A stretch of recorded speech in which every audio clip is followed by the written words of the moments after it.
Here's a powerful fact. Research shows that medical costs can be significantly reduced with early testing and treatment. In fact, Medicare costs associated with chronic kidney disease can be reduced by 74% if identified and treated early. Everly Health Solutions unlocks preventive service with convenient at-home tests that can help detect potential issues early, leading to better health outcomes, potentially reducing healthcare costs down the line. So visit everlyhealthsolutions.com to explore at-home testing and enterprise-level health plan solutions.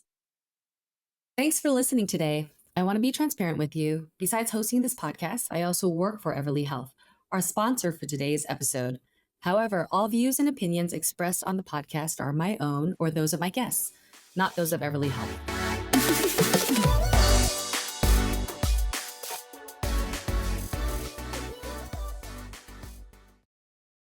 Welcome back to Digital MD, the podcast where we talk to leaders in the digital health ecosystem about innovation and decision-making.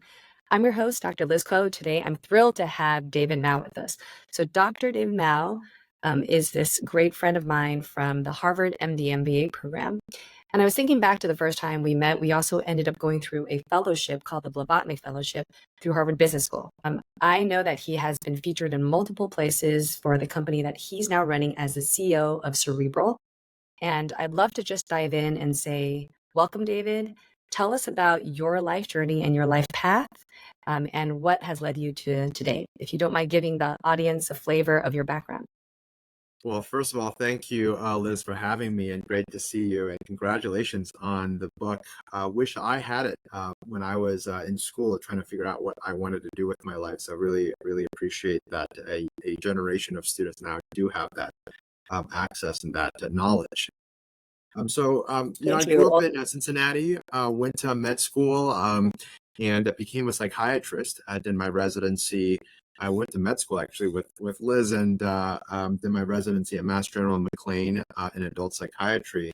And throughout all of this, was very interested in startups. And so was involved in multiple startups along the way. And actually, during residency, started a telehealth company called Valera Health that's doing quite well in the insurance mental health space. And then joined Cerebral a few years back as chief medical officer and became a CEO about 2.5 years ago at this point. And a big shout out to the Blavatniks and being part of the Blavatnik Fellowship family. Actually, their venture arm, Access Industries, is one of our major investors as well. So we're very, very happy to have involved Len and his family on this wonderful journey. So David, I would love to jump in and kind of ask about why did you do the MD MBA? And do you think everyone should, if they need to be at the intersection of health tech, business, and sort of clinical medicine? Does it give you credibility, and do you consider yourself more as an MBA or as an MD? Yeah, the short answer on the value add piece, I would say absolutely. If you think about for all of those who are listening, who are in medical school right now or residency, if you think about it, we don't learn anything as doctors about management, right? You might manage a team in residency, but beyond that, you don't learn much else. You certainly don't learn much about finance, but increasingly, healthcare is about that. It has to take that into account, right? When you have a patient in front of you, do they have commercial insurance versus Medicare versus Medicaid or no insurance?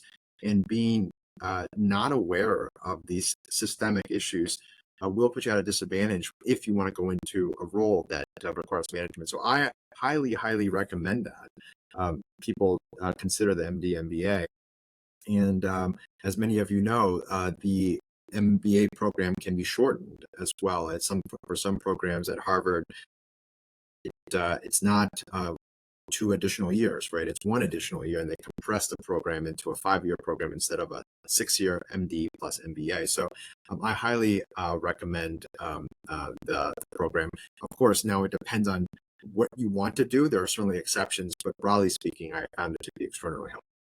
Do you consider an MPH over an MBA, and how do you see the difference versus an MPP and versus all the other degrees? Because you're highly educated, so you probably considered all these different options too. Yeah, and the first thing I'll say, Liz, is I don't have a right to really make that decision or give too much information about that because I haven't done those degrees. What I will say from the startup community and from maybe from the perspective of investors, the MBA certainly comes with it certain value adds that might not be there for other degrees.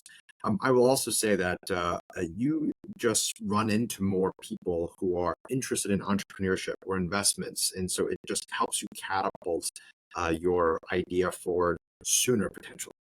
And just as an example, I met my founder through an introduction from a colleague during business school.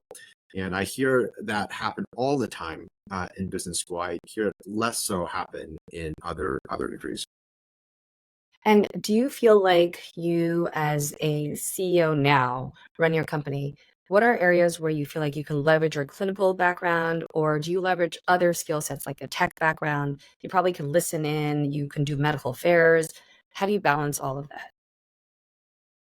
Yeah, it's a great question, Liz. I would say maybe I'll bucket in as advantages or disadvantages of being an executive when you're a doctor, right? So the advantages are you are a clinical expert, you understand the patient journey, and I would say the vast majority of doctors I know also get the benefit of the doubt on the integrity piece. You've chosen this field because you care about patients, and for the most part, that's true, right? So you walk into the room and you get those right off the bat.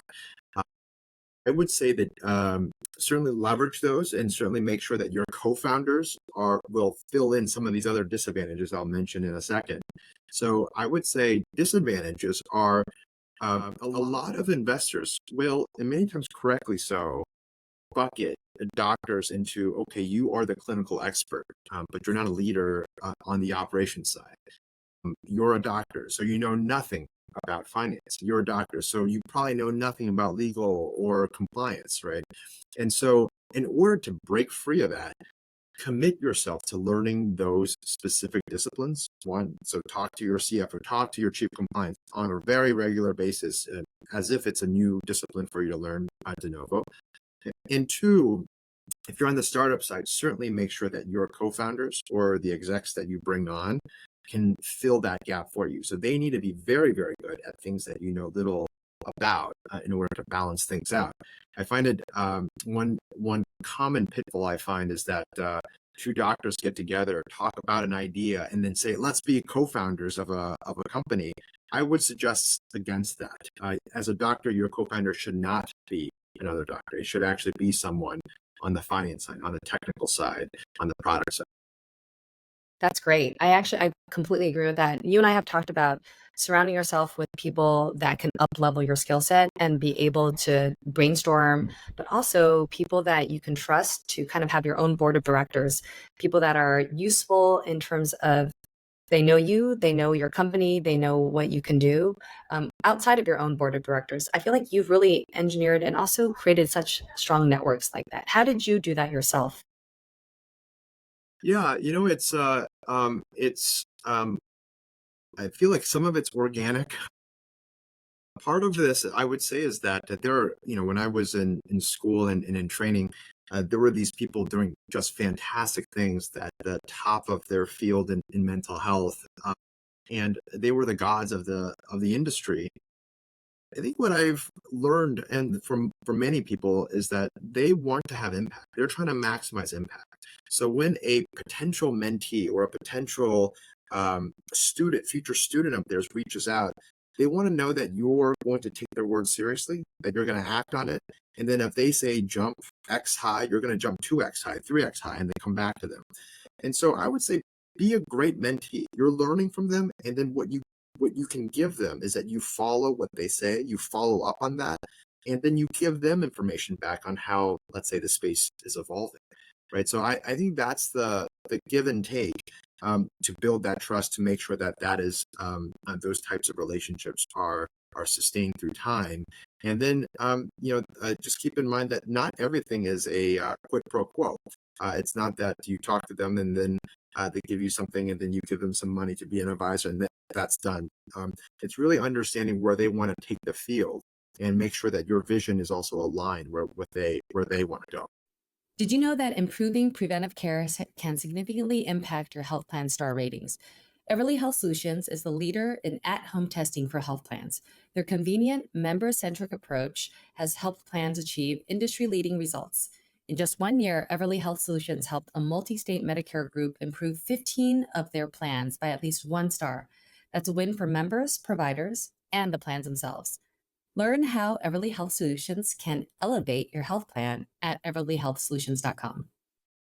Absolutely. I have found that I'm very deliberate in networking events because, and I try to be less transactional, but still very open to sort of all types of interactions. But I do note in my head, oh, this person said XYZ. I think about them later, whether they're a mentor or mentee, about what I can do for them, sending them interesting articles, keeping in touch. But I also, when they ask for time, I try to be very deliberate. What do you need in particular? And can I put you in touch with people that can help you that maybe I don't have the expertise? But I also go in with this idea that I'm sort of extroverted. Some CEOs are not. You're pretty extroverted, I feel. So if you're extroverted, it's a natural thing to do. If you're introverted, I do think there are other ways to kind of maintain your energy and still be able to network. So I would love to hear how you think about that too. When you meet people now, you must not have a ton of time, especially when people are really interested in this behavioral health area. How do you maintain or manage your energy level and your way of prioritizing what's important and what's not?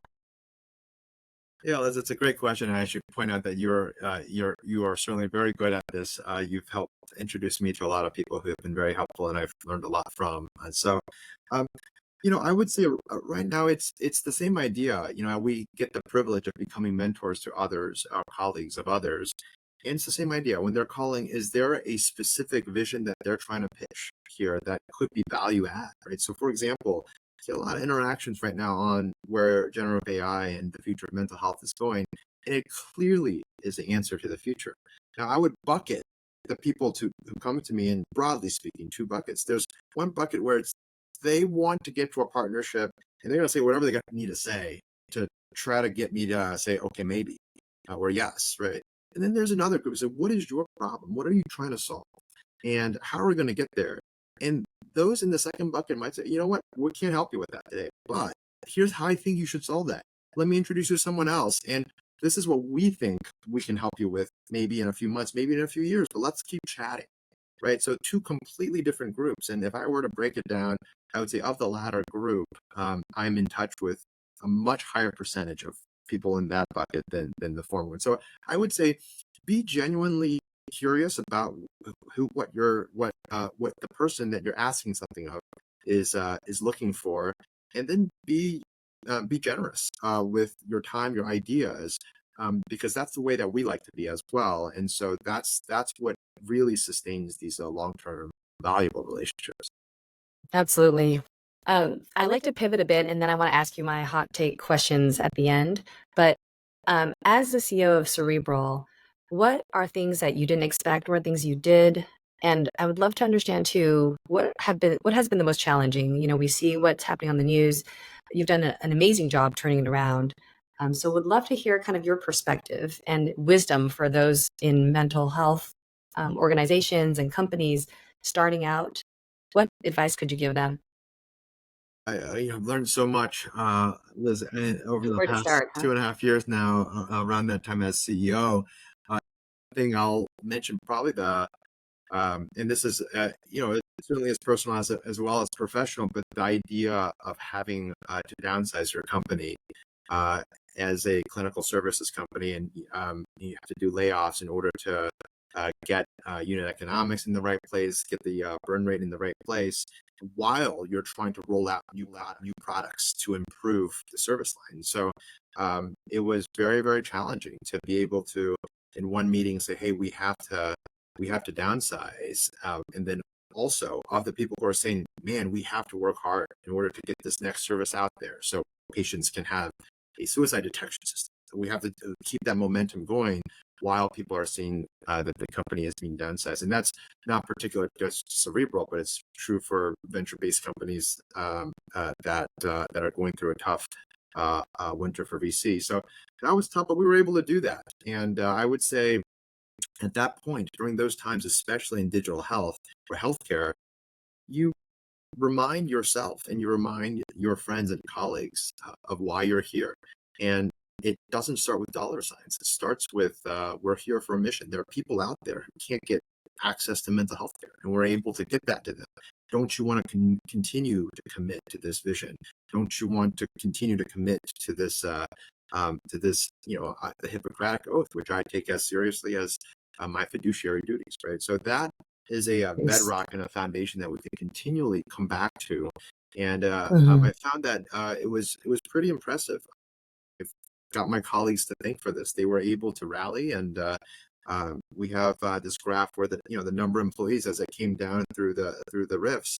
The Mhm. NPS scores, the customer satisfaction scores were going the other way, or up and up and up. Wow. And so That's it impressive. really is a commitment that we take very seriously.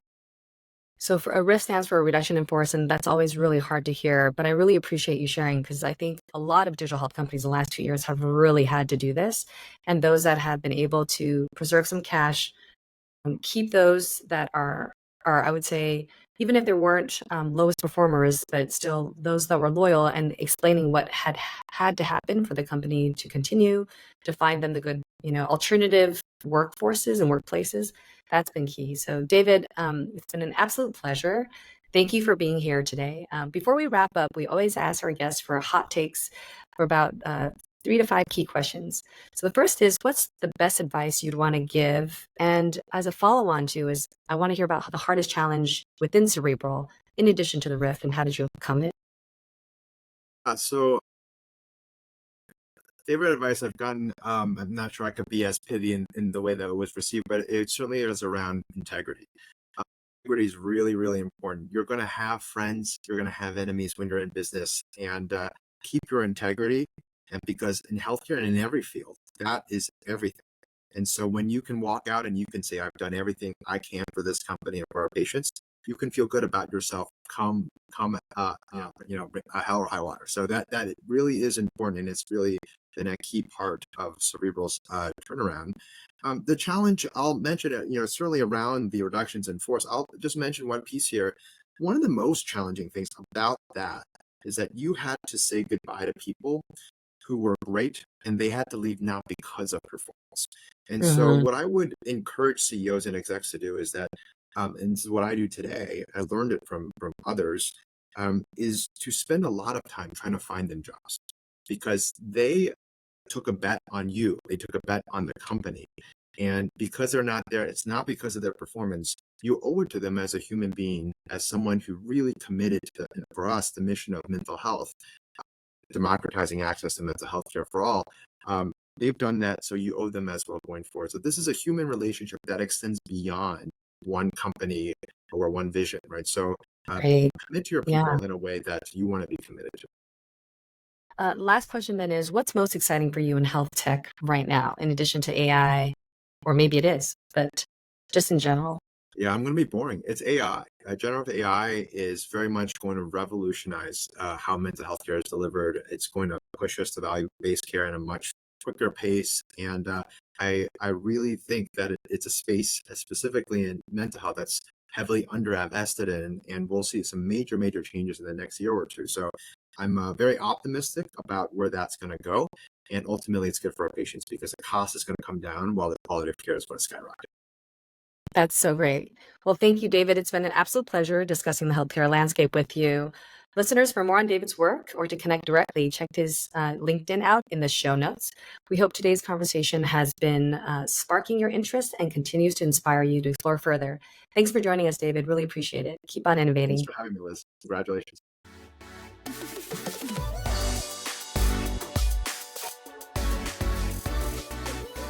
Did you know that improving preventive care can significantly impact your health plan star ratings? Everly Health Solutions is the leader in at-home testing for health plans. Their convenient, member-centric approach has helped plans achieve industry-leading results. In just 1 year, Everly Health Solutions helped a multi-state Medicare group improve 15 of their plans by at least 1 star. That's a win for members, providers, and the plans themselves. Learn how Everly Health Solutions can elevate your health plan at everlyhealthsolutions.com.